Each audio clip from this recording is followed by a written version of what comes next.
right, next on Money, fast food workers go on strike demanding to get their wages supersized. But with millions of people out of work this holiday season, poor timing could ruin their case. We're going to debate it. That's coming up next.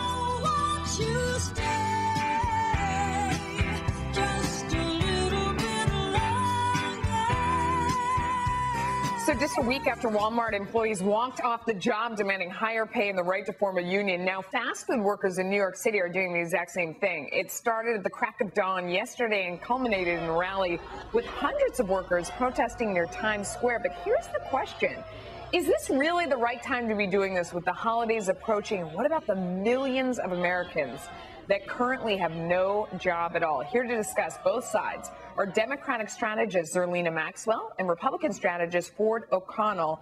Zerlina, I'm going to let you start because these folks are out there protesting. They're not making a lot of money. There's a lot of people out of work. What's your take? Well, I think that going hungry and being starving are two different things, right?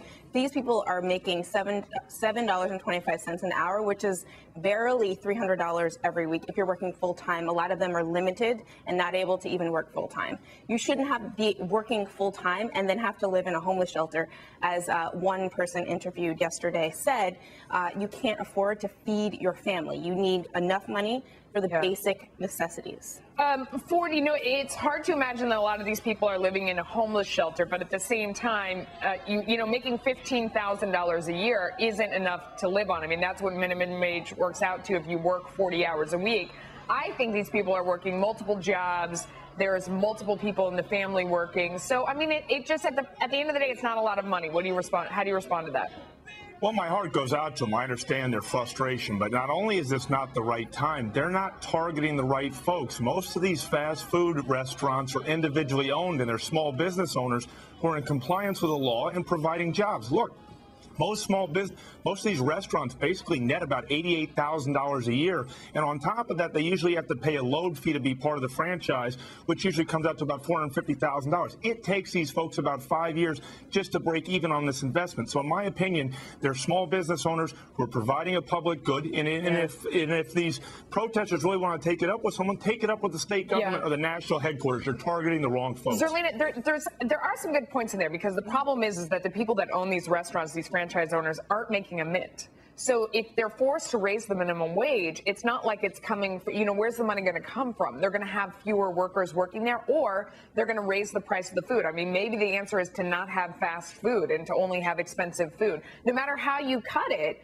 the money's got to come from somewhere. Well, I think about the CEOs and the people in the corporate headquarters and profits that have gone up for Wendy's and KFC 50%, for McDonald's 130%.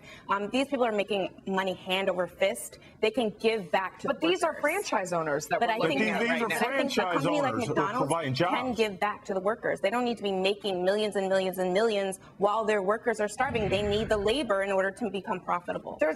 I mean, Ford, do you buy that argument? There's no one at McDonald's making millions and millions and millions of dollars. I mean, you have the franchise owners. You raise the minimum wage. Okay, so let's say that's true.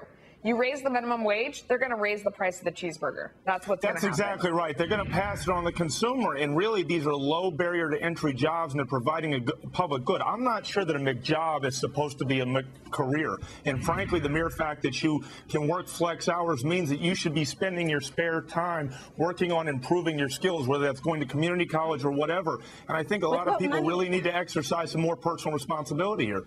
Go ahead, Zerlina. Well, with what money are you going to community college? How are you paying that tuition when you can barely afford food, rent, and transportation? I think that's you why can qualify for community college. That's not true, Zerlina. That's a whole different discussion. That's why we have a student loan crisis. You know, you get this entry-level job, and then you want to strive and do better and have a career, but you can't afford to do anything. You can't even afford the transportation and childcare necessary to get to the job. But Zerlina, what about the idea? I mean, if you raise the wage, there's just going to be fewer people working at McDonald's. So do you think it would be better for a few people to be making more money and then have more people on the unemployment lines? I mean, I don't know the exact answer to that. I don't know if that is the solution. I do know that these people are not making enough, and McDonald's and KFC and Taco Bell can afford to pay them more. Okay, Ford, go ahead, last word real quick. If we raise the wage, the bottom line is they're going to pass it on the consumer. If the consumer cuts back, they're going to close the door and we're not going to have the jobs. It's that simple. It's okay. We'll agree to disagree, guys. Good debate. Thanks to both of you for coming on. I hope you come back.